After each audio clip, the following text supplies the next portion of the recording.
Navigasi bab 421-430. Sementara Ruofeng Teknologi sedang dalam suasana hati gembira, Ma Wanjiang dari perusahaan Real Estate Wanjiang sedang duduk di kantornya. Dia telah duduk di sana sepanjang sore. Meskipun setelah penyelidikan oleh Unit Investigasi Kriminal dan Unit Investigasi Ekonomi, Wanjiang Real Estate dan Fully Group tidak melakukan kerjasama yang tidak patut, dan mereka sempat lolos dari bencana, namun, dia tahu betul bahwa mereka bisa bersembunyi untuk sementara waktu, tetapi mereka tidak bisa bersembunyi untuk waktu yang lama. Bahkan jika Unit Investigasi Kriminal dan Unit Investigasi Ekonomi membiarkan mereka pergi, Ye Feng juga tidak akan membiarkan mereka pergi. Pada saat ini, pintu kantor tiba-tiba didorong terbuka. Tanda seru, tanda seru. Pintu terbanting ke dinding. Seluruh kantor berguncang. Dengan prestise Ma Wanjiang di perusahaan, siapa yang berani menerobos masuk ke kantornya? Namun, itu dulu, dan itu sekarang. Karena kesalahan Ma Wanjiang, ia telah benar-benar menyinggung Ye Feng dan menyebabkan seluruh Wanjiang Real Estate jatuh ke dalam krisis. Ia telah menjadi pendosa perusahaan. Siapa yang masih akan menurutinya? Kemudian, dia melihat beberapa pemegang saham utama perusahaan berjalan memasuki kantor dengan marah. Ma Wanjiang, perusahaan ini akan terseret ke jurang olehmu, dan kau masih punya muka untuk duduk di sini. Ya, saya menerima ratusan surat pengunduran diri sore ini. Perusahaan ini hampir bangkrut, tapi kamu masih bisa duduk diam. Para mitra tersebut juga ingin mengakhiri kontrak mereka dengan kami. Beberapa bahkan ingin menuntut kami dan meminta kami mengganti kerugian mereka. Kamu harus memberi kami penjelasan. Kalau tidak, kami tidak akan membiarkan ini begitu saja. Aku harus memberimu penjelasan. Tatapan mata Ma Wanjiang perlahan menyapu orang-orang ini, dan dia tidak bisa menahan cibiran dalam hatinya. Ketika dia memilih berpihak pada Niu Sidun sebelumnya, kelompok orang ini tidak memperlihatkan ekspresi seperti itu di wajah mereka. Kini situasi telah berubah menjadi lebih buruk, mayat Niu Sidun telah hilang, dan Ye Feng bangkit melawan arus, orang-orang ini benar-benar membalikkan senjata mereka dan menyerangnya. Ini terlalu ironis. Aku tahu apa yang kamu bicarakan, tapi apa yang bisa kulakukan sekarang? Perbedaan kekuatan antara dia dan Ye Feng terlalu besar. Bahkan Niu Sidun tidak bisa mengalahkan anak itu. Apalagi yang bisa dilakukan Ma Wanjiang? Dia hanya bisa menunggu untuk ditangkap. Nggak ada pilihan. Kayaknya kamu belum mikirin caranya sama sekali, kan? Aku punya ide. Kau bisa pergi ke rumah Ye Feng dan berlutut di sana. Setelah dia mengizinkan kita pergi, kau bisa kembali. Kurasa cara ini bisa dilakukan, lagi pula Ye Feng masih muda. Yang dia perjuangkan sekarang adalah melampiaskan amarahnya. Selama kau membiarkannya melampiaskan amarahnya, dia mungkin benar-benar akan melepaskan kita. Begini saja. Cepat pergi ke rumah Ye Feng dan minta maaf. Ma Wanjiang tidak mempercayai telinganya. Kau ingin aku, Ketua Wanjiang Real Estate, pergi ke rumah Ye Feng dan memohon ampun? Apa kau tidak punya harga diri? Bahkan jika dia melepaskan kita, apa kita masih bisa berdiri tegak di Zonghai? Semua orang meremehkan kata-katanya. Masih jadi pertanyaan apakah kamu bisa bertahan hidup sekarang? Apa kamu masih memikirkan harga dirimu? Seberapa berharganya harga diri? Ketika perusahaan bangkrut, Anda tidak akan punya harga diri lagi jika Anda pergi menyapu jalan.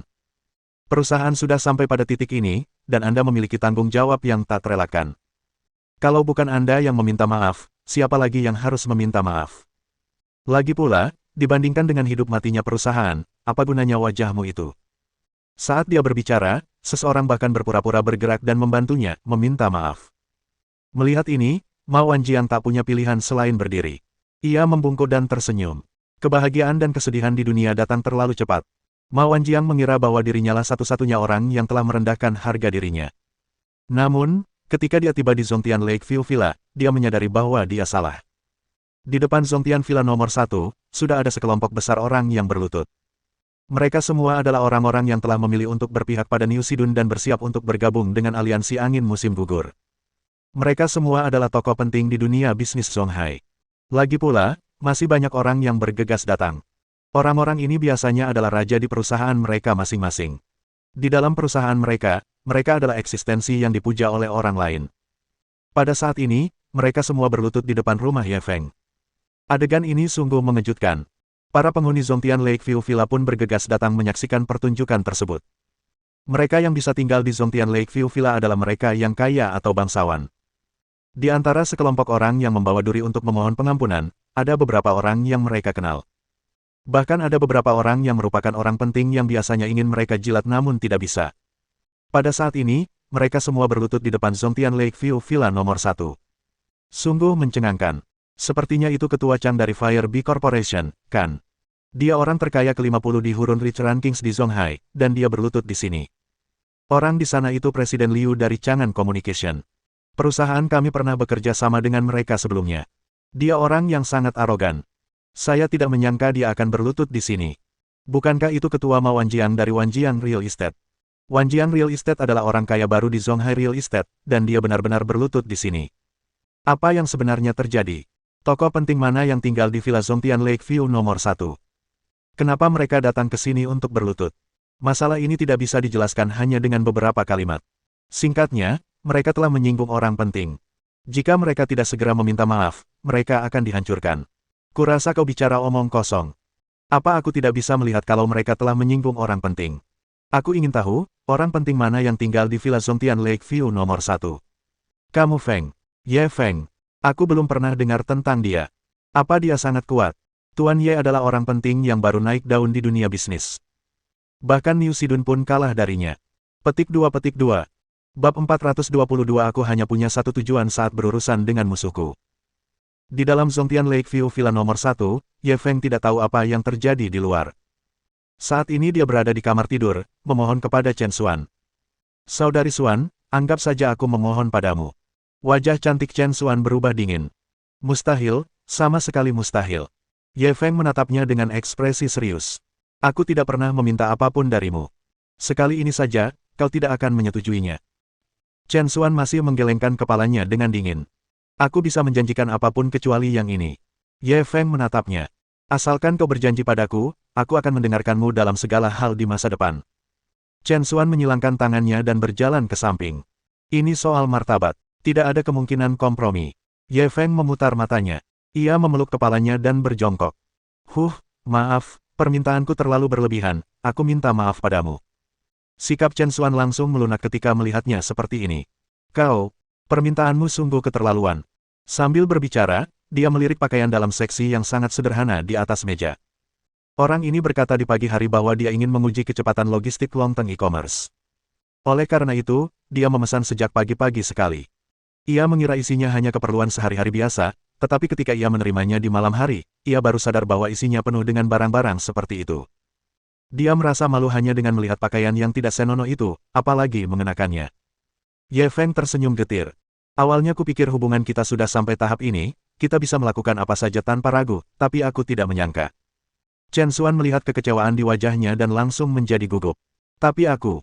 Dia menatap pakaian dalam seksi itu dan mengepalkan tangannya erat-erat, seolah-olah dia sedang melakukan perjuangan terakhir. Lupakan saja, jangan memaksakan diri. Ye Feng melambaikan tangannya dengan murah hati. Kalau begitu, aku hanya akan memakainya kali ini. Chen Xuan akhirnya berkompromi. Ia memberanikan diri mengambil lingerie seksi itu dan pergi ke kamar mandi. Untuk dapat membuat Chen Xuan yang kuno menerima hal baru ini. Harus dikatakan bahwa itu adalah kemenangan besar. Namun, dia menunggu dan menunggu, tetapi dia tidak keluar. Akhirnya dia menjadi tidak sabar dan pergi membuka pintu kamar mandi. Mengganti pakaianmu, apakah kamu harus? Di tengah kalimatnya, dia langsung menghirup udara dingin, dan matanya hampir menatap lurus. Sosok Chen Xuan yang tinggi, rupawan, dan anggun dipadukan dengan pakaian dalam yang menggoda. Dampak dari adegan ini sungguh tak tertandingi. Ia tidak pernah menyangka bahwa satu-satunya inspirasi yang ia dapatkan secara tiba-tiba akan menghasilkan efek yang begitu mengagumkan. Chen Xuan seperti kelinci kecil yang panik, terburu-buru mencari sesuatu untuk menutupi dirinya.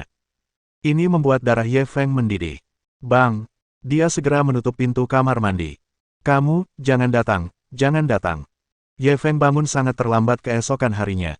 Karena dia terangsang secara emosional tadi malam, dia telah bekerja lembur, sampai pukul 3 atau 4 pagi. Dia merasa seolah-olah tubuhnya telah dikosongkan. Dia berbalik untuk melihat keindahan di sampingnya. Dia masih tidur nyenyak. Tadi malam, Chen Xuan juga tersiksa. Biarkan dia tidur sedikit lebih lama. Ye Feng berdiri terlebih dahulu dan pergi membersihkan jejak-jejak pertempuran tadi malam. Kamar tidur, kamar mandi, ruang tamu, dan dapur semuanya dipenuhi jejak pertempuran mereka. Orang bisa membayangkan betapa intensnya pertempuran tadi malam. Ketika dia selesai membersihkan dan berjalan keluar villa, waktu sudah menunjukkan lewat pukul 10 pagi. Ye Feng sedang bersiap berlatih tinju seperti biasa. Namun, ketika dia membuka pintu, dia mendapati ada orang berlutut di luar. Dia terkejut. Apa yang sedang kalian lakukan? Setiap orang yang berlutut sepanjang malam merasa seolah-olah mereka telah melihat juru selamat mereka saat melihatnya berjalan keluar. Tuan Ye, kami pernah tersihir sebelumnya. Tolong beri kami jalan keluar. Ya, kami semua diancam oleh Niu Sidun saat itu. Sebenarnya, kami sangat menghormati Anda. Selama Tuan Ye mengizinkan kami pergi, kami akan mengikuti jejakmu di masa depan. Tuan Ye, ada ratusan orang di perusahaan saya yang menunggu untuk makan. Mohon bermurah hati dan beri kami jalan keluar. Ye Feng mendengar permohonan mereka dan segera memahami niat mereka. Kini, hidup dan mati Niu Sidun tidak diketahui, dan grup Fuli juga sedang diselidiki. Kapal itu jelas akan tenggelam. Mereka takut dia akan membalas dendam kepada mereka di kemudian hari, jadi mereka datang untuk memohon belas kasihan. Namun Ye Feng tidak akan menunjukkan belas kasihan begitu saja. Seperti kata pepatah, kebaikan tidak mengendalikan prajurit, kebenaran tidak mengendalikan kekayaan. Simpati yang meluap-luap adalah hal yang tabu dalam dunia bisnis. Kalau begitu, aku akan bertanya padamu.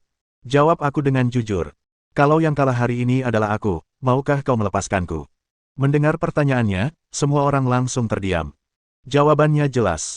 Siapapun yang menjawab, ya pasti berbohong. Jika pemenangnya hari ini adalah Niu Sidun dan yang kalah adalah Ye Feng.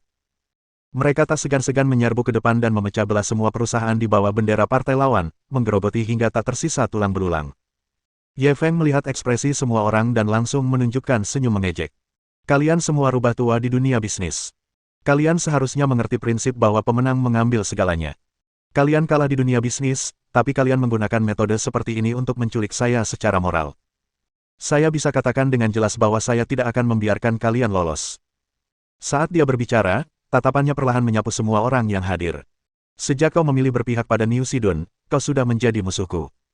Aku hanya punya satu prinsip saat berhadapan dengan musuhku, bunuh mereka tanpa ampun. 3 kata terakhirnya mengandung niat membunuh yang kuat. Semua orang yang hadir bergidik. Semua orang ingin terus memohon belas kasihan. Ye Feng melambaikan tangannya. Kalian hanya punya 2 pilihan sekarang. Kalian bisa duduk diam dan menunggu panenku, atau kembali dan memikirkan cara untuk berjuang terakhir kalinya. Tidak ada pilihan ketiga. Mendengar kata-katanya, semua orang tahu bahwa tidak ada ruang untuk negosiasi dan mulai pergi dengan enggan.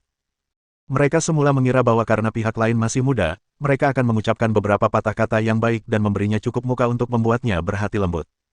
Sekarang, tampaknya imajinasi mereka terlalu indah. Namun Ye Feng tidak tertipu oleh kata-kata manis mereka. Apa yang akan mereka hadapi selanjutnya? Akan menjadi badai balas dendam. Bab 423 Tantangan Lokakarya Harta Karun Kuno. Ye Feng mengusir orang-orang itu dan kembali ke Zongtian Lakeview Villa nomor 1. Dia mendapati Chen Xuan sedang sibuk membuat sarapan di dapur. Sebagai seorang CEO, dia seorang profesional. Namun, masakannya benar-benar terlalu amatir. Dia menggelengkan kepala dan berjalan ke dapur sambil tersenyum. Dia memeluknya dari belakang. Apakah kamu sedang menyiapkan sarapan dengan penuh cinta? Senyum manis tersungging di wajah Chen Xuan. Ya, ini berisi cintaku yang mendalam. Sambil berbicara, dia menjabat tangannya dan menuangkan setengah kantong garam ke dalamnya. Senyum Ye Feng sedikit kaku. Bukankah cintamu terlalu kuat? Chen Xuan tersipu canggung. Ini pertama kalinya aku melakukannya. Kau tidak boleh menertawakanku. Ye Feng menyandarkan dagunya di bahunya. Aku mengerti, ini pertama kalinya, jadi wajar saja kalau agak canggung. Wajah cantik Chen Xuan semakin memerah. Ia berbalik dan memelototinya. Omong kosong apa yang kau bicarakan? Ye Feng merasakan darahnya mendidih lagi karena pesonanya yang tak tertandingi. Sebuah tangan menyelinap ke bawah kaosnya. Jangan masak lagi. Ayo kita lakukan sesuatu yang kita sukai. Ah, seru Chen Xuan dan buru-buru meraih cakar iblisnya. Tadi malam, aku disiksa sampai tengah malam. Apa kau tidak lelah? Ye Feng memeluk pinggang rampingnya. Sekarang akhirnya aku mengerti arti, malam musim semi pendek dan matahari terbit tinggi. Mulai sekarang raja tidak akan pergi ke istana lebih awal. Menghadapi kecantikan tak tertandingi sepertimu, bahkan jika aku mati kelelahan, itu tetap merupakan berkah. Chen Xuan menatapnya dengan serius. Xiao Feng, kariermu baru saja dimulai dan masa depanmu cerah. Kau tidak boleh kecanduan wanita. Kau harus. Ya. Suster Xuan benar. Ye Feng langsung mengangguk, lalu membungkuk dengan keras kepala. Sekali lagi. Ini terakhir kalinya hari ini. Sambil berbicara, dia menendang pintu dapur hingga tertutup. Setelah makan siang, Chen Xuan langsung pergi ke perusahaan. Ye Feng tiba-tiba teringat sesuatu. Terakhir kali dia pergi ke desa Nanliu, dia mendapatkan sebuah kotak kayu. Dia masih tidak tahu apa yang ada di dalamnya. Untungnya, Masalah New Sidun telah diselesaikan sementara, jadi dia jarang ada waktu luang hari ini. Dia bisa melakukan perjalanan ke Maple Leaf Pavilion dan meminta Old Sun mencari seseorang untuk melihat apa yang sedang terjadi. Ketika dia tiba di Maple Leaf Pavilion, dia mendapati Pak Tua Sun dan Lin Qianqian sedang duduk di aula dengan raut wajah khawatir. 2 hari yang lalu, Lin Qianqian telah mengundurkan diri dari jabatannya sebagai manajer Zhongtian Lakeview Real Estate dan mulai fokus mengelola Maple Leaf Pavilion bersama Old Sun. Menurut Pak Tua Sun, kemampuan belajarnya sangat kuat. Hanya dalam beberapa hari, dia sudah mengetahui situasi di tokonya dan baik-baik saja. Ada apa? Bisnismu sedang buruk. Kenapa kamu kelihatan sedih begitu? Dia meletakkan bungkusan itu di atas meja dan berbalik menatap Lin Qianqian. Bisnis berjalan seperti biasa, tapi ada sesuatu yang membuat saya pusing. Lin Qianqian bergegas berdiri dan membuatkannya secangkir teh. Ye Feng duduk di samping, dia bertanya sambil minum teh, sesuatu yang bisa membuatmu sakit kepala seperti itu pasti sesuatu yang besar, kan? Sun Tua tersenyum getir. Bukan masalah besar. Aku ingin tahu apakah kau pernah mendengar tentang bengkel harta karun kuno yang terkenal itu, bos? Ye Feng menggelengkan kepalanya. Belum pernah dengar. Apa fungsinya? Old Sun memutar matanya. Bos, kamu aneh banget. Kamu jelas jago barang antik. Tapi, kamu nggak tahu apa-apa tentang toko barang antik. Kamu bahkan belum pernah dengar toko barang antik ini. Ye Feng menggosok hidungnya dengan canggung. Aku belum pernah mendengar tentang bengkel harta karun kuno. Apa itu sangat memalukan? Lin Qianqian langsung mengangguk. Memalukan sekali. Ye Feng sedikit kesal. Sombong banget, iya. Aku bosmu sekarang. Beraninya kamu bicara dengan bosmu dengan nada seperti itu. Lin Qianqian segera menyerah dan menundukkan kepalanya, tidak mau mengatakan apapun lagi. Ye Feng sangat bangga. Tidak bisakah aku berurusan denganmu? Old Sun terbatuk kering. Bengkel harta karun kuno adalah merek dagang barang antik yang terkenal di negeri ini. Bengkel ini telah berdiri selama lebih dari 50 tahun dan memiliki banyak ahli di dunia barang antik. Bengkel harta karun kuno bahkan lebih dari itu. Ye Feng menyela sanjungannya, baiklah, katakan saja padaku apa yang terjadi. Sun Tua kemudian mulai membahas topik utama. Bengkel harta karun kuno akan pindah ke Zonghai baru-baru ini, jadi mereka mengirim seseorang untuk mengirimkan kartu nama. Mereka bilang akan mengirim seseorang untuk berkunjung hari ini. Ye Feng tidak terlalu memikirkannya. Memangnya kenapa kalau aku berkunjung, apa yang perlu dikerutkan? Sun Tua tak kuasa menahan senyum getir. Kunjungan dari bengkel harta karun kuno bukan sekadar minum teh dan mengobrol. Tapi untuk bertarung. Ye Feng semakin penasaran. Kenapa bertarung? Bagaimana caranya? Lin Qianqian yang berada di sampingnya pun bergegas membantunya dengan pekerjaan literasinya. Menurut aturan toko barang antik, jika pesaing asing ingin membuka toko di sini, mereka harus diakui oleh merek-merek lokal terbesar. Aturannya adalah kita harus mengeluarkan 3 harta karun langka untuk mereka nilai. Ye Feng mengangguk ringan.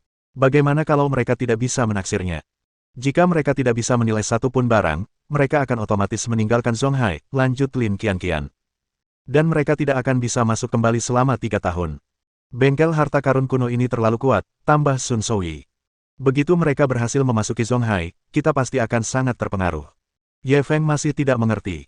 Lalu kenapa kita tidak mengambil 3 harta langka saja? Apa yang perlu dikhawatirkan? Tidak bisakah kita mengambil 3 barang antik? Sun Souyi hanya dapat menghela napas ketika mendengar ini. Ada terlalu banyak ahli di bengkel harta karun kuno. Barang antik biasa tidak akan jadi masalah bagi mereka. Aku baru memilih 2 barang sekarang. Aku masih kurang 1. Ye Feng melirik kotak kayu yang dibawanya. Jangan khawatir, aku akan menyelesaikan yang terakhir. Sun Souyi tercengang mendengarnya. Apa kamu punya harta karun langka? Ye Feng tersenyum ringan dan tidak menjawab. Sebelum kotak kayu ini retak, bahkan fungsi pemindaian mendalamnya pun tidak dapat menemukan petunjuk apapun. Dia tidak percaya bahwa orang-orang dari bengkel harta karun kuno memiliki penglihatan yang lebih baik daripada kemampuan pemindaian mendalamnya. Maple Leaf Pavilion harus memenangkan babak ini. Bab 424 Big Dipper lainnya. Tepat ketika Ye Feng, Sun Souyi, dan Lin Qianqian sedang mengobrol. Tiba-tiba beberapa orang masuk dari luar pintu. Halo, Manajer Sun, kami baru bertemu kemarin dan kembali lagi hari ini. Mohon beritahu kami. Pemimpinnya adalah seorang pria berusia 50-an yang selalu tersenyum. Mudah untuk memberikan rasa kedekatan. Tanda seru. Sun Souyi segera berdiri untuk menyambutnya, lalu memperkenalkannya kepada Ye Feng. Bos, ini adalah orang yang bertanggung jawab atas perluasan bengkel harta karun kuno ke Zonghai, Yan Hongcai, Bos Yan. Sambil berbicara, dia memperkenalkan pria itu, ini adalah pemilik pavilion daun maple kami, Tuan Ye Feng. Yan Hongcai langsung berjabat tangan dengan Ye Feng. Halo Tuan Ye, saya tidak menyangka pemilik paviliun daun maple yang terkenal itu begitu muda dan menjanjikan, haha. Meski dia berkata begitu, dia merasa sedikit jijik dalam hatinya. Pihak lainnya masih sangat muda, namun ia mampu menjadi pemilik Maple Leaf Pavilion. Kemungkinan besar dia adalah anak orang kaya yang menghabiskan uang keluarganya untuk bermain. Dengan orang seperti itu di pucuk pimpinan, hanya masalah waktu sebelum Maple Leaf Pavilion hancur. Penghinaan yang terpancar di matanya ditangkap oleh Ye Feng. Namun Ye Feng tidak keberatan. Kebanyakan orang akan memandang rendah dia karena usianya. Ini adalah kerugiannya, tetapi juga keuntungannya. Justru karena pihak lain telah meremehkannya maka dia diberi kesempatan untuk melakukan serangan balik. Yan Hongchai tidak menatapnya lagi dan berbalik menatap Sun Souyi. Manajer Sun, jangan basa-basi lagi. Kita masih punya banyak waktu dan banyak kesempatan di masa depan. Mari kita ikuti aturannya dulu. Keluarkan 3 barang antik yang sudah kau siapkan. Ketika Sun Souyi mendengar kata-katanya, dia tidak dapat menahan diri untuk tidak mencibir dingin dalam hatinya.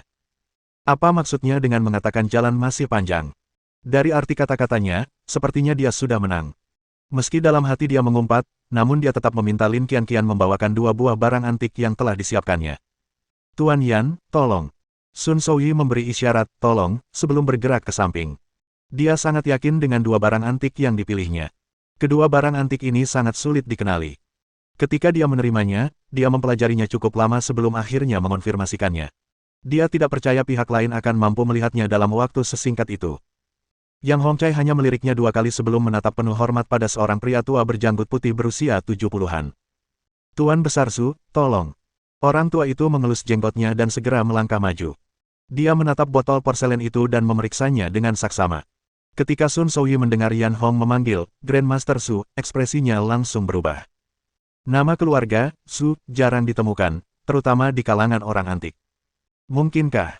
Dia tampak teringat sesuatu dan buru-buru bertanya, mungkinkah ini Grandmaster Su Wenkei, yang dikenal sebagai mata pembuka surga? Yan Hongchai langsung mengangguk. Benar, ini Grandmaster Su. Guru Su mengangguk pada Sun Souren sebelum mengalihkan perhatiannya kedua barang antik tersebut. Ketika Sun Souyi menerima konfirmasi, wajahnya langsung memucat. Lin Qianqian menyadari ada yang tidak beres dengan ekspresinya dan buru-buru bertanya, Paman Sun, apakah Grandmaster Su ini sangat kuat? Sun Souyi tak kuasa menahan senyum getir. Grandmaster Su adalah orang penting di dunia barang antik. Bukankah menurutmu dia luar biasa? Lin Qianqian agak keluh. Bagaimana kalau dibandingkan dengan Grandmaster Mei Donghai? Sun Souyi menghela napas dan berkata, Grandmaster Mei memang tokoh terkenal di Zonghai, sedangkan Grandmaster Su adalah tokoh terkenal di seluruh provinsi. Lin Qianqian ternganga kaget. Lebih kuat dari Tuan Mei. Kalau begitu, kita masih bisa menang, kan? Sun Souyi memperlihatkan senyum tak berdaya dan getir. Grandmaster Su sudah bergerak. Kita sudah tidak punya harapan lagi untuk menang. Aku tidak pernah menyangka bengkel harta karun kuno akan menghabiskan begitu banyak uang kali ini, bahkan mengundang Grandmaster Su. Ye Feng mendengar perkenalannya. Dia tak dapat menahan diri untuk melirik Grandmaster Su beberapa kali lagi. Grandmaster lainnya, apakah dia benar-benar sekuat yang dikatakannya? Tepat saat dia skeptis, Zhu Wenkei perlahan meletakkan kedua barang antik itu dan mengangguk ke arah Yan Hongchai. Yan Hongchai segera melangkah maju. Grandmaster Su sudah melihat 2 karya ini. Bagaimana dengan yang ketiga? Ketika Sun Souyi mendengar ini, dia langsung terkejut. Dia telah menghabiskan lebih dari seminggu untuk mencoba menentukan asal-usul kedua barang antik ini. Setelah meneliti bahan-bahan sejarah yang tak terhitung jumlahnya dan berkonsultasi dengan banyak rekan, ia akhirnya memperoleh konfirmasi akhir. Dia tidak menyangka Grandmaster Su akan selesai membacanya dalam waktu kurang dari 10 menit. Inilah perbedaannya. Kami hanya menyiapkan 2. Dia hendak berbicara. Pada saat ini, Ye Feng tiba-tiba menyela, Grandmaster Su, tolong nilai keduanya dulu. Barang antik ketiga kita terlalu langka. Aku harus melihat kekuatanmu dulu untuk menentukan apakah kau memenuhi syarat untuk melihatnya. Begitu dia mengatakan ini, ekspresi semua orang berubah drastis. Sun Souyi dan Lin Qianqian menatapnya dengan tatapan kosong. Apakah orang ini gila? Dia adalah seorang master barang antik yang bahkan lebih terkenal dari Grandmaster Mei Donghai. Dia sangat dihormati di dunia barang antik. Dia benar-benar menggunakan nada seperti itu untuk berbicara padanya. Ekspresi Yan Hongchai juga sedikit jelek. Grandmaster Zhu adalah seseorang yang telah berusaha keras untuk diundang oleh bengkel harta karun kuno mereka. Perkataan Ye Feng bagaikan menamparkan wajah bengkel harta karun kuno mereka. Bagaimana orang yang sombong bisa menjadi pemilik Maple Leaf Pavilion? Karena pengaruh Maple Leaf Pavilion, dia tidak berbicara. Akan tetapi, para pemuda di belakangnya tidak memiliki banyak keraguan. Mereka semua menyerang Ye Feng. Junior bodoh, beraninya kau bicara seperti itu pada Grandmaster Su. Kau terlalu sombong. Orang seperti ini benar-benar bisa menjadi pemilik Maple Leaf Pavilion. Sepertinya Maple Leaf Pavilion benar-benar tidak sesuai dengan reputasinya. Jika kabar ini tersebar, Pavilion Maple Leaf milikmu akan menjadi musuh publik dunia barang antik. Petik 2. Bab 425 gemetar di depan Grandmaster Su. Ye Feng menutup telinga terhadap teriakan para pemuda itu. Ia hanya menatap Zhu Wenkai. Zhu Wenkai sama sekali tidak marah. Ia hanya mengangguk pelan. Kalau begitu aku akan menunjukkan rasa maluku. Sambil berbicara, dia mengambil lukisan itu. Meskipun lukisan ini tidak ditandatangani, tidak ada segel yang dapat membuktikan keasliannya. Namun, dilihat dari gaya dan keindahan kuasnya, lukisan ini seharusnya merupakan karya Fu Baoshi yang terlatih. Mata Old Sun langsung melebar. Tanda seru. Dia memperlihatkan ekspresi tidak percaya. Dia awalnya mengira bahwa pihak lain dapat memperoleh jawaban akhir dalam waktu yang singkat. Hanya karena waktunya cepat tidak berarti dia bisa melakukannya dengan benar. Namun, dia tidak pernah menyangka bahwa jawaban yang diberikan pihak lain akan sama persis dengan kesimpulannya. Lebih lanjut, Sun Souyi telah menggunakan berbagai cara untuk menemukan penjualnya. Setelah penyelidikan yang panjang, ia akhirnya memastikan bahwa lukisan ini adalah hasil latihan sapuan kuas Fu Baoshi di waktu luangnya. Saat itu, Fu Baoshi membuangnya ke tempat sampah setelah selesai menggambarnya, jadi tidak ada tanda tangan di sana. Ia hanya tidak tahu bagaimana virus itu menyebar. Zhu Wenkai hanya melirik sebentar dan memberikan jawaban akhir yang benar. Wawasan dan pengalaman ini benar-benar mengejutkan. Yan Hongcai tahu hasilnya dari ekspresinya, tetapi dia masih menanyakan hal yang sudah jelas. Bagaimana, Manajer Sun? Apakah Grandmaster Su menjawabnya dengan benar? Sun Souyi tersenyum pahit dan mengangguk. Benar. Grandmaster Su benar. Setelah menerima konfirmasinya, sekelompok anak muda dari Ancient Treasure Workshop langsung bertepuk tangan dengan antusias. Pada saat yang sama, mereka menatap Ye Feng dengan bangga. Kau lihat itu. Dia benar-benar master sejati. Grandmaster Su hanya melihat 2 kali dan mendapatkan jawaban yang benar. Inilah kekuatan.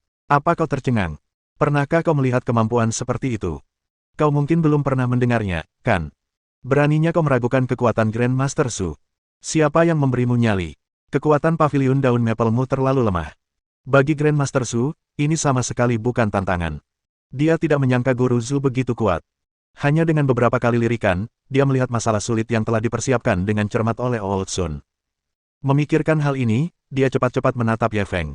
Namun, dia tetap tenang dan memiliki sikap yang baik. Lin Qianqian tercengang. Apakah dia membuat keributan tanpa alasan? Ye Feng berkata dengan tenang, lanjutkan. Zhu Wenkai meletakkan lukisan pemandangan itu, mengambil botol porselen di sampingnya, dan membaliknya ke bawah. Dari tulisan di bawah botol porselen ini, seharusnya itu adalah tungku resmi Xuande. Ketika dia mengatakan ini, sudut mulut Old Sun tanpa sengaja melengkung membentuk senyuman tipis. Tampaknya Grandmaster Zhu ini akan menarik perhatian. Namun sebelum dia bisa bahagia, Grandmaster Zhu melanjutkan, namun dari mulut, bentuk, glasir, dan pola dekoratif botol porselen ini, jelaslah bahwa itu adalah tiruan modern. Lin Qianqian tiba-tiba menyela, tadi kamu bilang tanda tangan itu pasti dari tungku resmi zaman Xuande. Sekarang kamu bilang itu replika modern. Bukankah ini kontradiksi? Zhu Wenkai mengelus jenggotnya dan tersenyum tipis. Karena botol porselen ini sendiri kontradiktif. Jika tebakan orang tua ini benar, botol porselen ini awalnya hanya memiliki satu bagian bawah botol yang tersisa, dan bagian ini memang produk asli dari tungku resmi Ming Xuande. Sambil berbicara sampai di titik ini, ia melirik Sun Souyi. Namun, botol itu dibuat oleh generasi selanjutnya. Itulah sebabnya fenomena yang kontradiktif ini muncul. Setelah selesai berbicara, Sun Souyi tampak seperti melihat hantu, dan ekspresi tidak percaya muncul di wajahnya. Yan Hongcai memanfaatkan kesempatan itu dan bertanya lagi, Manajer Sun, aku ingin tahu apakah Grandmaster Su benar kali ini. Sun Souyi tidak dapat menahan senyum pahitnya. Saya membeli botol porselen ini dengan harga murah tahun lalu. Saya sudah lama bangga dengannya. Namun, seseorang kemudian mengingatkannya bahwa botol porselen ini agak aneh. Untuk berjaga-jaga, saya meminjam peralatan modern untuk mengujinya.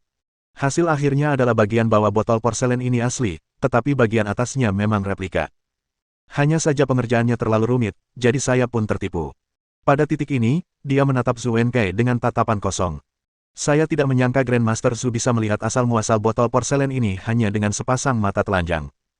Saya, Sun Tua, benar-benar yakin. Mendengar kata-katanya, para pemuda dari bengkel harta karun kuno bersorak lagi. Hahaha, Aku tahu kalau Grandmaster Su pasti luar biasa saat menyerang, tapi aku tidak menyangka dia sekuat ini. Apa dia masih manusia? Ini dewa. Baru saja, ada seseorang yang meragukan kekuatan Grandmaster Su. Katak di dalam sumur tak bisa bicara tentang laut, dan serangga musim panas tak bisa bicara tentang es. Bagaimana mungkin orang seperti itu tahu kemampuan Grandmaster Su? Dia benar-benar membutakan mata anjingnya. Biar dia lihat betapa hebatnya seorang ahli barang antik. Nak, apa kau takut? Cepat dan gemetarlah di depan Grandmaster Su. Yan Hongcai tidak mengejek Ye Feng karena statusnya, tetapi dia masih dipenuhi dengan penghinaan terhadap Ye Feng. Seorang bocah nakal yang tidak tahu luasnya langit dan bumi, berani mempertanyakan Grandmaster Su. Orang-orang bodoh ternyata tidak takut. Ketika Lin Qianqian mendengar Ye Feng diejek, dia ingin membelanya. Namun, dia benar-benar tidak dapat menemukan alasan untuk menjelaskannya. Lagi pula, Ye Feng sebelumnya telah berbicara kasar kepada Grandmaster Su.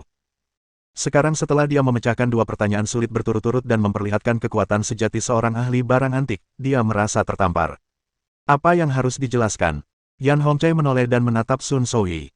Manajer Sun, apakah Anda hanya menyiapkan dua barang antik ini? Jika tidak ada barang ketiga, maka bengkel harta karun kuno kita akan memenangkan kompetisi ini. Ketika Sun Souyi mendengar ini, dia langsung menghela napas panjang. Dia tahu bahwa begitu bengkel harta karun kuno pindah ke Zonghai, itu akan menjadi ancaman besar bagi paviliun daun maple. Namun dia tidak punya pilihan. Siapa yang mengira bahwa pihak lain akan mengundang Grandmaster Su Wenkai? Dia tidak memenuhi syarat untuk bertarung dengan master tingkat ini. Dalam kompetisi ini, bengkel harta karun kuno memang lebih baik. Dia hendak mengakui kekalahan. Pada saat ini, Ye Feng yang tadinya diam, tiba-tiba berbicara. Saya punya barang antik di sini dan saya ingin meminta bantuan Grandmaster Su untuk melihatnya. Bab 426 Seorang master barang antik bingung dengan kotak kayu yang rusak. Ye Feng berbicara sambil membuka bungkusan di atas meja.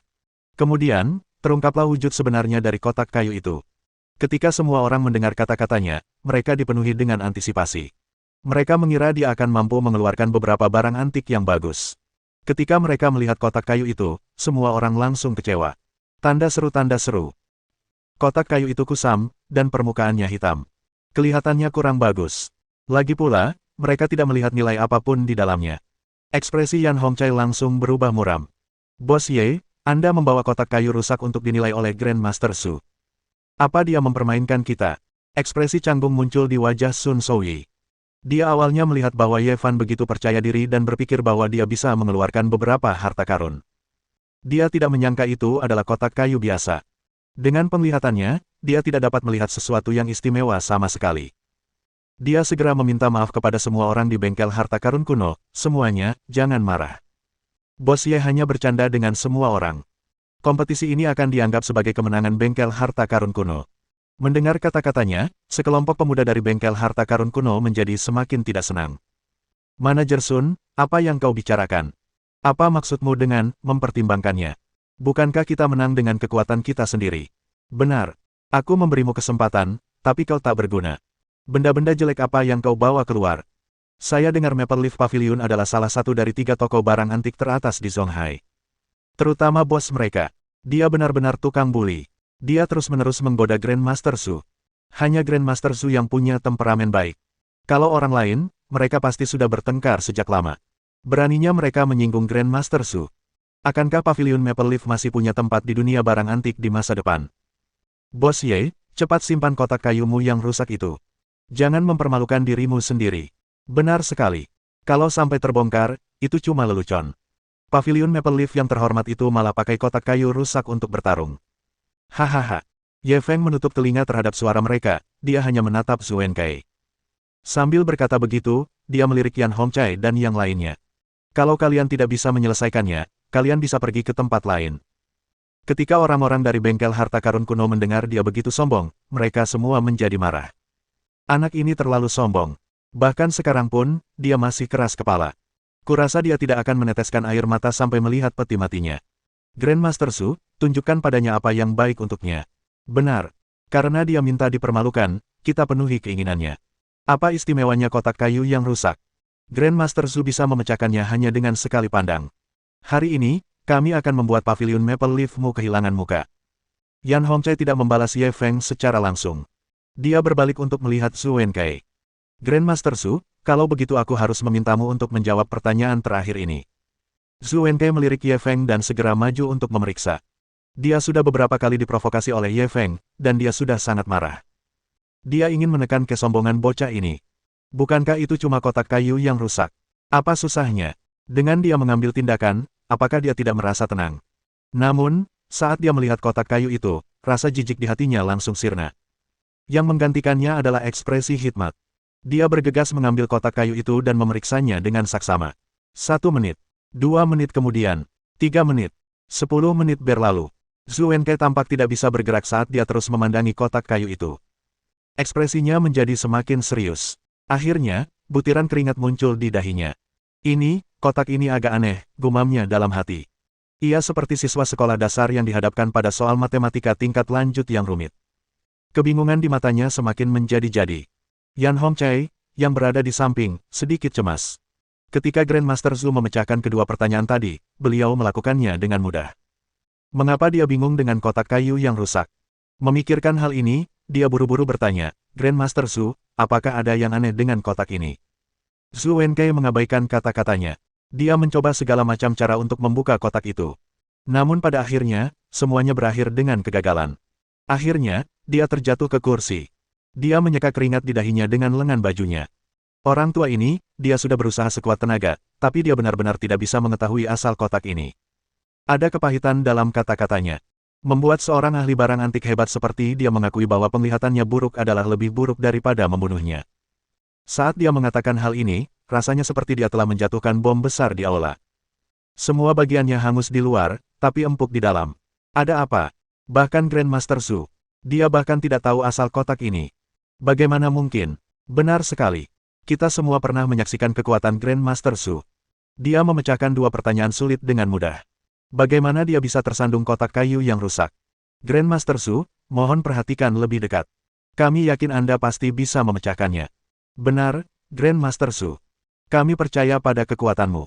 Apa susahnya kotak kayu yang rusak? Para pemuda di bengkel harta karun kuno tidak dapat menerima kenyataan ini dan angkat bicara satu persatu. Sun Souyi dan Lin Qianqian juga mengungkapkan ekspresi ketidakpercayaan. Ketika Zhu Wenkei menyelesaikan dua pertanyaan tadi, ternyata mudah. Itu sudah cukup untuk membuktikan bahwa maestro barang antik ini benar-benar sesuai dengan reputasinya. Pada saat itu, sang ahli barang antik kebingungan melihat sebuah kotak kayu yang pecah. Ini benar-benar legenda kuno. Pantas saja Ye Feng bilang akan memberikan barang antik ketiga kepadanya. Ternyata dia sudah siap. Dia benar-benar tidak tahu dari mana orang ini mendapatkan benda aneh ini. Yan Hongchai juga merasa cemas. Jika Zhu Wenkei mengaku kalah, bengkel harta karun kuno tidak akan dapat memasuki Zonghai selama 3 tahun ke depan. Ini benar-benar kehilangan yang tak tertahankan. Grandmaster Zhu, apakah anak ini yang ada di balik semua ini? Kotak kayu ini sama sekali bukan barang antik, jadi Anda tidak bisa menebaknya, tanyanya buru-buru kepada Zhu Wenkei. Selama Zhu Wenkei bersedia bermain bersamanya dan menolak mengakui masalah Ye Feng. Dengan status Zhu Wenkei di dunia barang antik, tidak seorang pun berani mempertanyakannya. Dengan cara ini, ia tak hanya bisa mempertahankan keuntungan bengkel harta karun kuno, tetapi juga reputasinya. Ini adalah kombinasi terbaik dari dua dunia. Zhu Wenkei juga seorang veteran. Bagaimana mungkin dia tidak mendengar makna tersembunyi di balik kata-katanya? Namun dia masih menggelengkan kepalanya. Kali ini, orang tua itu memang kalah. Bab 427 wanita ini selalu mencari berbagai kesempatan untuk memanfaatkan saya. Kotak mekanisme ini memang barang antik kuno. Tapi aku tidak bisa menemukan cara untuk membukanya, jadi aku tidak tahu apa isinya. Karena itu, orang tua ini telah kalah telak, kata Zhu Wenkei sambil menoleh ke arah Ye Feng. Bos Ye masih muda dan menjanjikan. Maple Leaf Pavilion juga sesuai dengan reputasinya. Setelah itu, dia berdiri dan berjalan keluar. Sun Souyi belum pulih dari keterkejutannya. Namun, dia tetap menatap Yan Hongchai segera. Tanda seru. Tuan Yan, Grandmaster Zhu sudah mengaku kalah. Jika tidak ada orang lain dari bengkel harta karun kuno Anda yang mau menerima tantangan ini, maka pavilion daun maple kami akan mengakui kekalahan dalam pertandingan ini. Wajah Yan Hongchai berkedut hebat. Bengkel harta karun kuno mereka telah menaruh semua harapan mereka pada Zhu Wenkei. Bagaimana mungkin ada yang lain? Terlebih lagi, bahkan Zhu Wenkei tidak dapat memecahkannya. Dia benar-benar tidak dapat memikirkan orang lain di dunia barang antik Provinsi Guangdong Selatan yang dapat memecahkan benda ini. Untuk pertandingan ini, bengkel harta karun kuno kami mengaku kalah. Pada saat yang sama, kami akan memenuhi janji kami dan tidak akan pindah ke Zonghai selama 3 tahun. Kata-katanya sangat pahit. Bengkel harta karun kuno telah mengirimnya ke Zonghai dengan harapan besar. Dia tidak mengecewakan penonton dan telah mengalahkan dua merek antik lainnya di Zonghai. Selama mereka memenangkan Maple Leaf Pavilion, rencana mereka akan berhasil. Pada akhirnya, di saat-saat terakhir, dia dikalahkan oleh seorang pemuda. Dia benar-benar tidak bisa bertatap muka dengan para tetua. Bagaimana dia akan menjelaskannya kepada mereka? Tapi tak peduli apapun, kekalahan tetaplah kekalahan. Tidak ada ruang untuk negosiasi. Bos Ye, manajer Sun, kita akan bertemu lagi. Dia menatap Ye Feng dalam-dalam. Kemudian, dia memimpin sekelompok anak muda itu dan pergi dengan sedih. Kita menang. Setelah mereka pergi, Lin Qianqian tidak bisa lagi menahan kegembiraannya. Dia memeluk Ye Feng yang ada di sampingnya sambil melompat dan bersorak. Dua bagian tubuhnya terasa sangat lembut. Gesekan itu membuat hati Ye Feng gatal. Namun Ye Feng tidak bisa mendorongnya. Itu tampaknya agak terlalu jelas. Wanita ini selalu mencari kesempatan untuk memanfaatkannya. Dia merasakan begitu pahitnya hati. Sun Souyi, yang berdiri di samping, terbatuk canggung. Untung saja bos ada di sini hari ini. Kalau tidak, kita benar-benar tidak akan bisa menghentikan bengkel harta karun kuno masuk. Lin Qianqian hanya bereaksi ketika mendengarnya berbicara. Tindakannya sebelumnya tampak agak terlalu ekstrim. Dia buru-buru melepaskan Ye Feng. Wajah cantiknya memerah. Dia berharap bisa menemukan lubang untuk bersembunyi. Ye Feng tidak memperdulikannya. Ia tersenyum getir pada Sun Souyi. Sebenarnya, saya tidak ingin mempersulit mereka. Saya juga ingin meminjam tangan Grandmaster Zhu untuk memecahkan kotak kayu ini. Namun, saya tidak menyangka bahkan Grandmaster Zhu pun tidak bisa memecahkannya. Sun Souyi menatap kotak kayu itu lama sekali. Kenapa kamu tidak minta bantuan Tuan Chen Qiusan? Dia punya banyak koneksi dan mungkin bisa membantu. Setelah diingatkan, Ye Feng merasa itu masuk akal. Saat ini, sangat sulit untuk memecahkannya hanya dengan master antik. Adapun Chen Qiusan, dia mengenal banyak orang dari semua lapisan masyarakat. Mungkin dia benar-benar bisa membantu. Memikirkan hal ini, dia buru-buru menelepon Chen Qiusan. Kakak Chen, di mana kamu sekarang? Aku akan mencarimu. Saya sedang bermain golf dengan Kong Linghui sekarang. Ada apa, saudara Ye? Begini, saya punya benda aneh di tangan saya. Grandmaster Zhu Wenkei baru saja melihatnya, tetapi beliau tidak tahu asal benda ini, jadi saya ingin menunjukkannya kepada Anda. Saudara Ye, bukankah kau sedang memarahiku? Bahkan Grandmaster Zhu pun tidak tahu, bagaimana mungkin aku bisa tahu. Bukankah kamu punya koneksi yang bagus? Kalau kamu tidak tahu, kamu bisa minta bantuan seseorang untuk memeriksanya. Jadi itu rencanamu. Baiklah, kamu bisa datang ke lapangan golf untuk menemui kami dan bersantai. Ye Feng menutup telepon. Tepat saat dia hendak mengemasi barang-barangnya dan pergi. Lin Qianqian buru-buru berkata, aku juga ingin pergi. Ye Feng mengerutkan kening. Aku mau bicara bisnis. Apa yang akan kau lakukan? Lin Qianqian sedikit kesal. Aku akan menemui guruku. Tidak boleh. Baru saat itulah Ye Feng ingat bahwa wanita ini telah mengakui Chen Qiusan sebagai gurunya. Tepatnya, mereka berdua adalah orang-orangnya sendiri, sementara dia adalah orang luar. Apa alasannya sehingga dia melarangnya pergi menemui tuannya? Kalau begitu, ayo kita pergi bersama. Dia memasukkan kotak kayu itu ke pelukan Lin Qianqian dan berjalan keluar terlebih dahulu. Lin Qianqian mengayunkan tangan kecilnya ke punggungnya. Apakah dia memperlakukannya seperti ajudan? Meskipun dia sedikit tidak puas, dia tetap cepat mengikutinya keluar. Sun Souyi, yang menjaga kuil yang kosong, tidak dapat menahan diri untuk menggelengkan kepala dan mendesah saat melihat ke arah mereka berdua pergi. Tampaknya dia harus memperlakukan gadis kecil ini dengan lebih baik di masa mendatang. Mungkin suatu hari, gadis kecil ini akan menjadi kekasihnya. Berita bahwa bengkel harta karun antik gagal menantang paviliun daun maple menyebar ke seluruh industri barang antik Zonghai. Hal itu langsung menimbulkan keributan besar. Bagi pasukan lokal di Zonghai, mereka tidak ingin orang luar seperti bengkel harta karun kuno ikut campur. Oleh karena itu, ketiga merek barang antik utama telah berupaya sekuat tenaga untuk melawan. Akan tetapi, mereka tidak pernah menyangka bahwa bengkel harta karun antik benar-benar akan mengundang ahli barang antik, Zhu Wenkei. Dengan momentum yang tak terbendung, ia berturut-turut mengalahkan dua merek besar, Golden Cauldron Pavilion dan Ink Fragrance Pavilion. Semua orang sudah putus asa.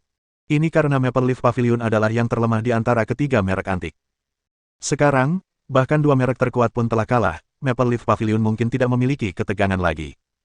Akan tetapi, mereka tidak pernah menyangka bahwa Maple Leaf Pavilion akan tiba-tiba menunjukkan kekuatannya dan benar-benar menghalangi tantangan dari Ancient Treasure Workshop. Ini hanya membalikkan keadaan.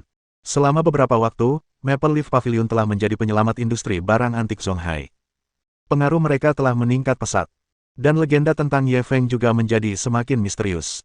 Bab 428 pria muda ini sungguh luar biasa. Paviliun Kuali Emas. Sebagai salah satu dari 3 merek barang antik teratas di Zonghai, ia selalu dianggap sebagai pemimpin industri barang antik di Zonghai. Ketika berita kegagalan bengkel harta karun kuno dalam menantang Paviliun Daun Maple menyebar, bos Paviliun Kuali Emas, Xiao Hongyun, mengumpulkan semua petinggi di bawahnya. Apa pendapatmu tentang kegagalan bengkel harta karun kuno untuk menantang Paviliun Daun Maple? Dia mengangkat kepalanya dan kemudian menatap semua orang yang hadir. Tanda seru, tanda seru. Semua orang saling memandang dan berbicara satu demi satu. Ini tidak terduga. Aku tidak menyangka Maple Leaf Pavilion punya kekuatan sebesar ini. Benar sekali, bengkel harta karun kuno benar-benar telah berinvestasi banyak untuk mengundang Zhu Wenkei kali ini. Jika Pavilion Maple Leaf gagal bertahan kali ini dan bengkel harta karun kuno berhasil memasuki Zonghai, maka Pavilion Kuali Emas kita pasti akan terkena dampaknya. Xiao Hongyun mendengarkan pembicaraan semua orang cukup lama, tetapi tak satu pun yang menyentuh hatinya, dan raut wajahnya berubah jelek. Saya tidak meminta Anda untuk menyombongkan kontribusi Maple Leaf Pavilion. Upaya Maple Leaf Pavilion untuk membalikkan keadaan kali ini memang membuat dunia barang antik lokal menghela napas lega. Tapi di saat yang sama, pengaruh Pavilion Daun Maple meluas dengan cepat, katanya setelah jeda. Ini pasti akan memengaruhi Pavilion Kuali Emas kita. Bagaimana menurutmu kita harus menghadapinya? Baru pada saat itulah semua orang mengerti apa yang dimaksud bosnya. Memang, setelah kejadian ini, Maple Leaf Pavilion menjadi pusat perhatian. Bos besar industri barang antik kota Zonghai, Pavilion Kuali Emas, dan bos kedua, Pavilion Wewangian Tinta, keduanya telah dikalahkan. Namun, peringkat ketiga membalikkan keadaan. Kini, banyak orang bahkan mengatakan bahwa Maple Leaf Pavilion merupakan jangkar sejati industri barang antik Zonghai. Dalam jangka panjang, di mana Golden Cauldron Pavilion akan menempatkan wajahnya. Bos sedang dalam masalah.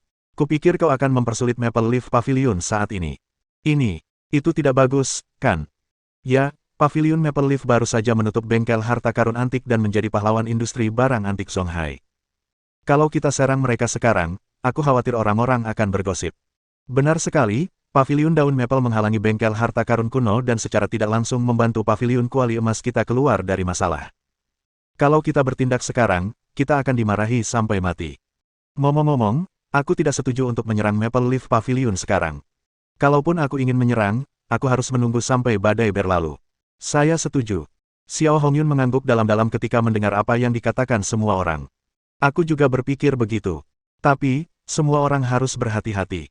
Pavilion Maple Leaf ini pasti akan menjadi ancaman terbesar kita di masa depan. Semua orang mengangguk. Di sisi lain, semua orang di Ink Fragrance Pavilion juga waspada terhadap musuh besar. Pemilik Pavilion Wewangian Tinta, Su Mowen, menatap sekelompok petinggi dengan ekspresi serius. Meskipun Zonghai berhasil bertahan melawan bengkel harta karun kuno, Pavilion Daun Maple telah muncul. Kita tidak boleh lengah.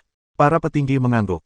Benar sekali, dan aku merasa Maple Leaf Pavilion adalah ancaman yang lebih besar daripada Ancient Treasure Workshop. Lagi pula, bengkel harta karun kuno adalah kekuatan eksternal. Butuh waktu lama untuk mendapatkan pijakan di Zonghai. Namun, Pavilion Daun Maple adalah kekuatan lokal dengan fondasi yang sangat kuat. Ya, kalau itu bengkel harta karun kuno, semua pasukan lokal di Zonghai boleh ikut. Tapi, mereka tidak bisa melakukan hal yang sama pada Pavilion Daun Maple. Kalau begitu, lebih baik membiarkan bengkel harta karun kuno masuk. Sekarang Pavilion Daun Maple sudah ada di sini, jadi makin repot. Siapa sangka Pavilion Daun Maple yang tak dikenal akan menggemparkan dunia dengan satu prestasi gemilang. Mereka benar-benar menghadang bengkel harta karun kuno dengan kekuatan mereka sendiri. Benar sekali. Bahkan Zhu Wenkei dari bengkel harta karun kuno pun gagal. Kali ini, Pavilion Daun Maple bisa dibilang menjadi terkenal. Su Mowen mengangkat tangannya untuk membungkam semua orang. Maple Leaf Pavilion sedang menjadi sorotan saat ini. Jangan memprovokasi mereka untuk saat ini. Kita akan memikirkannya setelah masalah ini selesai. Bukan hanya 2 merek besar itu. Banyak orang yang mengetahui tren dunia barang antik membicarakan hal ini. Itu adalah pertemuan kecil yang dihadiri oleh banyak kolektor barang antik. Kali ini, Pavilion Daun Maple benar-benar menjadi pusat perhatian. Bahkan Grandmaster Su pun kalah. Bagaimana Pavilion Daun Maple tiba-tiba menjadi begitu kuat? Bahkan Pavilion Kuali Emas dan Pavilion Wangi Tinta pun tak mampu menghentikan mereka, tapi mereka berhasil. Kudengar 2 barang antik yang awalnya diambil oleh Pavilion Daun Maple berhasil dipecahkan dengan mudah oleh Grandmaster Su. Namun, saat itu, pemilik Pavilion Daun Maple, Ye Feng, tiba-tiba mengeluarkan sebuah kotak kayu yang rusak. Bahkan Grandmaster Su pun tidak tahu dari mana asalnya. Bahkan Grandmaster Zhu pun tidak tahu dari mana asalnya. Benda apa itu? Aku tidak tahu tentang itu, tapi kali ini, Grandmaster Zhu menderita kerugian besar di tangan Ye Feng. Dari mana Ye Feng ini berasal? Kenapa aku belum pernah mendengar tentangnya sebelumnya? Bukankah pemilik Maple Leaf Pavilion adalah Hu Dong? Kapan dia mendapatkannya? Masalah ini adalah legenda lain. Konon, pencapaian Ye Feng di bidang barang antik sangat luar biasa. Ia menemukan perangko pens hitam di sebuah kedai teh. Perangko itu menarik perhatian pemilik pavilion daun maple, Hu Dong, dan ia segera menukarkannya dengan pavilion daun maple. Ada hal seperti itu. Bukankah itu terlalu ajaib? Bagaimana mungkin perangko seberharga itu ditemukan di kedai teh? Padahal itu merek besar di dunia barang antik. Siapa Ye Feng ini? Tuan yang mana yang menjadi tuannya? Konon, Ye Feng ini tidak punya sekte, dan dia otodidak. Yang lebih menakutkan lagi, usianya baru 20 tahun ini. 20 tahun. Bukankah ini terlalu konyol? Percaya atau tidak, aku tidak percaya. Dunia kuno telah membentuk lingkaran kecil. Meskipun Ye Feng sudah berada di puncak karirnya di dunia bisnis. Akan tetapi, hanya sedikit orang di dunia barang antik yang pernah mendengar namanya. Sekalipun mereka tahu, tidak banyak orang yang peduli. Lagi pula, di dunia kuno, terlepas dari identitas Anda, semuanya dihormati oleh pencapaian kuno Anda. Jika keterampilan antik Anda buruk, bahkan Presiden Amerika Serikat pun tidak akan berguna. Jadi, ketika mereka mendengar tentang pengalaman legendaris Ye Feng di bidang barang antik, mereka benar-benar terkejut. Pria muda ini sungguh luar biasa. Bab 429 tidak sengaja menjadi orang terkaya. Di sisi lain, di lapangan golf Zonghai. Saudara Ye, dari mana kamu mendapatkan kotak ini? Chen Qiusan memegang kotak kayu dan mempelajarinya lama sebelum menatap Ye Feng dengan ekspresi aneh. Meskipun dia bisa melihat bahwa itu memang benda tua. Namun, dia tetap tidak bisa masuk. Tanda seru. Bukankah aku dikejar oleh anak buah Niu Sidun? Aku menemukannya secara kebetulan di sebuah desa di pinggiran kota. Ye Feng tidak bisa mengatakan bahwa itu adalah panduan sistem. Ia hanya bisa mengarangnya. Chen Qiusan menatapnya dengan wajah penuh emosi. Dia benar-benar bisa mengambil harta karun saat dikejar. Keberuntungan ini sungguh menantang surga. Bagaimana? Bisakah kamu memberitahu asal kotak ini? Ye Feng tidak ingin terlibat dengannya dalam topik ini, jadi dia segera mengganti topik. Chen Qiusan menggelengkan kepalanya. Maafkan penglihatanku yang buruk, tapi aku benar-benar tidak bisa melihatnya. Lin Qianqian segera menyela, mengapa kita tidak membukanya saja dan melihat apa yang tersembunyi di dalamnya. Chen Qiusan langsung terhibur. Kotak ini juga disebut kotak mekanisme. Ada mekanisme di dalamnya. Begitu dibuka paksa, kemungkinan besar bubuk mesiu di dalamnya akan terpicu dan meledak sendiri. Lin Qianqian tercengang. Lalu apa yang harus kita lakukan? Apa tidak bisa dibuka? Chen Qiusan menggelengkan kepalanya. Tidak bisa begitu. Aku kenal beberapa ahli yang mempelajari kotak mekanisme. Aku mengundang mereka untuk membantu penelitian. Setelah berkata demikian, dia berjalan ke samping dan membuat beberapa panggilan. Lalu, dia berjalan kembali. Baiklah, mereka sedang menuju ke sini. Kita tunggu sebentar. Baru pada saat itulah Kong Xianghui berjalan mendekat. Saudara Ye, reputasi Anda di dunia bisnis Zonghai semakin meningkat setelah mengalahkan Niu Sidun.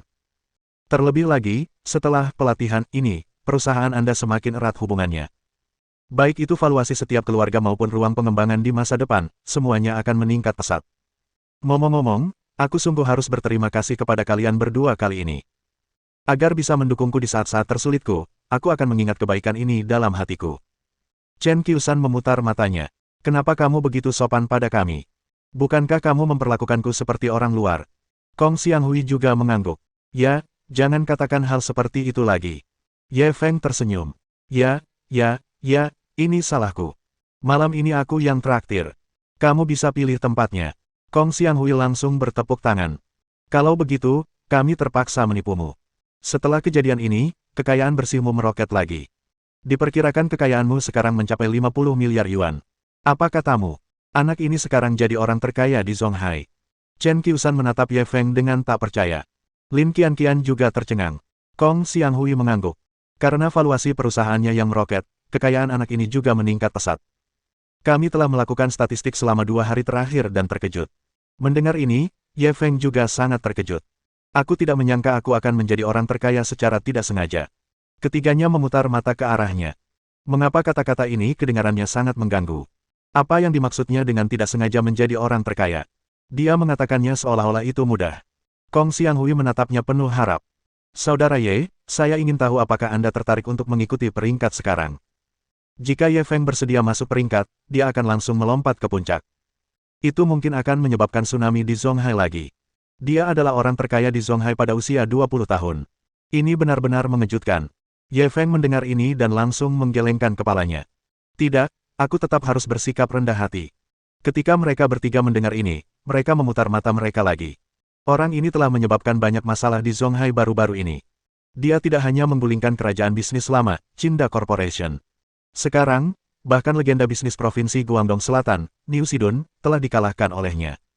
Kau bilang padaku kalau kau tidak menonjolkan diri sekarang. Apakah dia bercanda? Ye Feng tersenyum namun tidak mengatakan apapun. Padahal, ia masih memiliki banyak uang tunai, barang antik, batu giok, dan banyak aset lainnya. Jumlah ini tentu saja tidak sedikit. Jika semuanya dihitung, jumlahnya akan jauh lebih dari 50 miliar. Akan tetapi, dia benar-benar perlu bersikap rendah hati saat ini. Bukan hal yang baik untuk menjadi pusat perhatian akhir-akhir ini. Kong Xianghui tidak punya pilihan selain menghormati keputusannya. Dia langsung mengganti topik. Ngomong-ngomong, para ahli itu akan datang nanti. Ayo main dulu. Sambil berkata demikian, dia memberikan tongkat biliar kepada Ye Feng. Ye Feng buru-buru melambaikan tangannya. Aku benar-benar tidak tahu cara memainkannya. Kong Xianghui memasukkan tongkat emas itu ke tangannya tanpa penjelasan apapun. Kalau kamu tidak tahu cara bermainnya, kamu perlu berlatih lebih banyak. Kalau kamu tahu cara bermainnya, itu membosankan. Pada saat yang sama, dia buru-buru menatap Chen Qiusan. Chen Qiusan mengerti dan langsung menimpali. Benar, Saudara Ye. Karena kita sudah di sini, anggap saja ini hiburan. Ye Feng tak berdaya. Ia hanya bisa berjalan sambil memegang tongkat golf. Kalau aku tidak bermain bagus, kalian tidak boleh tertawa. Chen Qiusan dan Kong Xianghui segera mengangguk. Tidak, tidak, sama sekali tidak. Baru pada saat itulah Ye Feng merasa lega. Ia meraih stick golf dan memukul bola sekuat tenaga. Akan tetapi, karena pengendalian sudut dan kekuatannya yang buruk, ia meleset. Bola golfnya masih di tempatnya. Hahaha. Chen Qiusan dan Kong Xianghui, yang berjanji tidak akan menertawakannya, langsung tertawa terbahak-bahak. Pada akhirnya mereka malah tertawa sampai meneteskan air mata. Ye Feng tak kuasa menahan diri untuk memutar matanya. Kalian berdua tadi bilang tak akan menertawakanku. Chen Qiusan menyeka air matanya.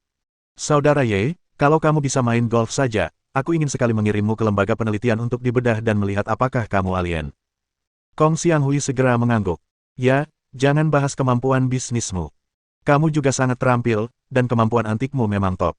Kudengar kamu juga jago balapan. Kalau kamu bisa main golf saja, berarti keadilan itu tidak adil. Ye Feng tersenyum bodoh. Jangan bilang begitu, aku hanya orang biasa. Dengan itu, dia mengayunkan tongkatnya.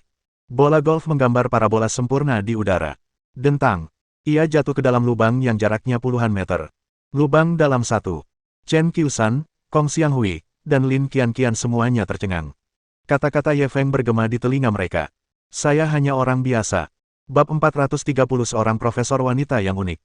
Chen Qiusan dan Kong Xianghui hanya bisa memanggilnya cabul ketika mereka melihat adegan ini. Kakak Ye, apakah kamu pernah berlatih golf sebelumnya? Kong Xianghui menatapnya dengan harapan terakhirnya. Tidak, ini juga pertama kalinya aku bermain. Ye Feng punya kelebihan. Dia tidak berbohong. Tanda seru. Dia segera mengatakan kebenaran. Kamu bisa dapat hole-in-one di percobaan pertama. Bercanda, kan? Wajah Chen Qiusan juga berkedut.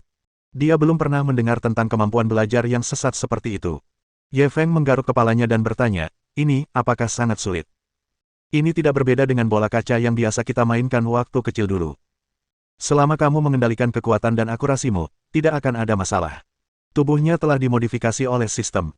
Setelah itu, ia mempelajari tinju Wing Chun ortodoks. Setelah itu, budidayanya meningkat 10 tahun. Pengendaliannya terhadap kekuatannya telah mencapai tingkat di mana ia dapat berbuat sesuka hatinya. Penglihatannya bahkan lebih mengejutkan. Di matanya, lubang kecil yang berjarak puluhan meter itu tidak ada bedanya dengan lubang yang sangat dekat. Oleh karena itu, setelah merasakan sensasi ayunan pertama, dia segera mengetahui kekuatan dan sudut yang dibutuhkan. Hole-in-one sesuai dengan harapan. Menurutnya, ini adalah hal yang sangat normal. Namun, dia mengabaikan satu hal. Yang lain tidak memiliki pengalaman seperti itu. Dan Ye Feng berhasil melakukannya pada percobaan pertamanya. Ini sungguh mengerikan. Chen Tua, ayo pergi. Jangan main-main dengan orang mesum ini. Kong Xianghui segera menarik Chen Qiusan ke samping. Ia menatap Ye Feng dengan penuh kebencian. Chen Qiusan juga terus menggelengkan kepala dan mendesah. Setelah bersama orang ini dalam waktu yang lama, mudah untuk dikalahkan. Untungnya, daya tahan mentalnya dan Kong Xianghui relatif kuat. Jika orang lain, mereka akan merasa rendah diri dan tidak bisa hidup lagi. Kemampuan belajar orang ini hanya dapat digambarkan sebagai abnormal. Apakah ini perbedaan antara orang biasa dan seorang jenius? Itu merupakan pukulan yang terlalu berat. Ye Feng menyerahkan tongkat itu padanya. Kemudian, dia memeluknya dari belakang, meraih tangannya, dan mulai membimbingnya dalam ayunannya. Chen Qiusan dan Kong Xianghui saling memandang. Ada senyum pahit di wajah mereka. Ini adalah pertama kalinya orang ini bermain golf, dan dia benar-benar bertindak sebagai pelatih. Yang satu berani mengajar dan yang lain berani belajar. Setelah beberapa saat, para ahli yang diundang Chen Qiusan akhirnya tiba. Sama sekali tidak menyenangkan. Aku tidak mau main lagi. Lin Qianqian tidak dapat menerima pukulan itu lagi dan menyerah pada studinya. Ketika dia melihat Ye Feng mencetak hole-in-one segera setelah dia mulai bermain, dia berpikir bahwa golf itu mudah. Tetapi setelah bermain beberapa saat, dia menyadari bahwa ketika Ye Feng memegang tangannya, dia bermain sangat baik, tetapi ketika dia melepaskannya, dia bahkan tidak bisa memukul bola golf. Jelas saja, bermain golf tidaklah mudah. Namun bagi orang aneh seperti Ye Feng, itu sangat mudah. Baginya, hal itu sama sulitnya dengan naik ke surga. Itu merupakan pukulan yang terlalu berat. Terlebih lagi, saat Ye Feng memberinya petunjuk, dia akan memeluknya dari belakang. Awalnya dia tidak terlalu memikirkannya. Namun, dia lambat laun menyadari bahwa posisi ini agak ambigu. Terutama saat tubuh mereka bersentuhan, dia merasa makin canggung. Begitu perhatiannya teralihkan, perkelahian menjadi lebih buruk. Untungnya, kedatangan para ahli ini memberinya alasan untuk melarikan diri. Ye Feng sedang tidak ingin bermain golf dengannya. Dia langsung menyambut para ahli. Chen Qiusan segera memperkenalkan mereka satu sama lain. Nenek moyang para ahli ini adalah tukang kayu atau ahli dalam pemugaran peninggalan budaya. Orang yang paling menarik perhatiannya adalah seorang ahli wanita berusia 30-an, Cao Xinrui. Dia sebenarnya adalah seorang profesor madya di Departemen Arkeologi di Universitas Songhai. Dia bisa dianggap sebagai guru Ye Feng. Namun karena mereka berasal dari fakultas yang berbeda, dan Ye Feng jarang bersekolah, mereka tidak pernah bertemu. Wanita ini sangat cantik. Meskipun dia tidak sekuat Chen Xuan dan Lin Qianqian, di antara para profesor wanita, dia jelas merupakan eksistensi dengan penampilan yang menantang surga. Terutama saat dia mengenakan kacamata berbingkai hitam, dia secara alami memancarkan aura ilmiah. Rasanya berbeda. Tentu saja, ini bukan fokus utama Ye Feng. Dia mendengarkan pengantar Chen Qiusan. Guru Cao Xinrui ini sebenarnya memiliki pemahaman mendalam tentang mekanisme kuno. Sebelumnya, dia telah mengikuti tim ekspedisi ke beberapa makam besar. Banyak jebakan yang berhasil dipatahkannya. Ini mengurangi banyaknya korban yang tidak perlu bagi tim ekspedisi. Tuan Chen, mari kita lihat dulu. Cao Xinrui menyela dengan tidak sabar sebelum Chen Qiusan sempat menyelesaikan perkenalannya. Jelasnya, dia merasa bahwa mempelajari kotak mekanisme lebih penting daripada bersosialisasi. Chen Qiusan buru-buru tersenyum pahit dan mengeluarkan kotak mekanisme. Beberapa ahli segera datang untuk memeriksa. Namun, para ahli lainnya mempelajarinya sebentar dan kemudian mundur tanpa daya. Jelas saja mereka tidak dapat menemukan petunjuk apapun. Hanya guru Cao Xinrui yang masih tenggelam dalam pikirannya. Setelah beberapa saat, dia tiba-tiba menatap Ye Feng. Dari mana kamu mendapatkan kotak mekanisme ini? Ada sedikit martabat di matanya. Nada suaranya terdengar seperti dia sedang menginterogasi seorang penjahat. Ye Feng merasa sedikit tidak nyaman, tetapi dia tetap menjawab dengan jujur, saya membelinya dari seorang petani tua. Benarkah? Cao Xinrui tidak mempercayainya. Ye Feng akhirnya tak kuasa menahan amarahnya dan membalas, apakah ini sesuatu yang perlu kau khawatirkan? Aku hanya memintamu untuk membantuku membukanya. Jika kau bisa membukanya, silakan. Aku juga ingin mengucapkan terima kasih. Jika kau tidak bisa membukanya, silakan pergi. Chen Qiusan melihat mereka berdua sedikit marah dan bergegas keluar untuk menjadi pembawa damai. Guru Cao, Ye Feng benar-benar membeli ini secara tidak sengaja. Dia tidak mendapatkannya melalui cara ilegal apapun, jangan khawatir. Cao Xinrui sepertinya mempercayai Chen Qiusan. Tanpa berkata apa-apa lagi, dia menundukkan kepalanya dan mulai mengetuk kotak kayu itu. Kemudian, dia terus mengetuk sisi lainnya. Ye Feng sedikit tidak puas, hati-hati, jangan sampai rusak. Sebelum dia sempat menyelesaikan bicaranya, Cao Xinrui mengutak-atiknya karena suatu alasan. Pada kotak kayu yang selama ini mengganggunya akhirnya terbuka. Mohon dukungan dari omom ante-ante sekalian, buat subscribe atau sharekan novel Mimin ke Facebook kalian, agar channel Mimin bisa terus berkembang. Dengan begitu, Mimin bisa lebih semangat untuk up novel seru lain ke depannya. Sekiranya ada kebutuhan buat sub bag, silakan inbox Mimin atau tuliskan di kolom komentar. Mimin dulukan dengan ucapan terima kasih.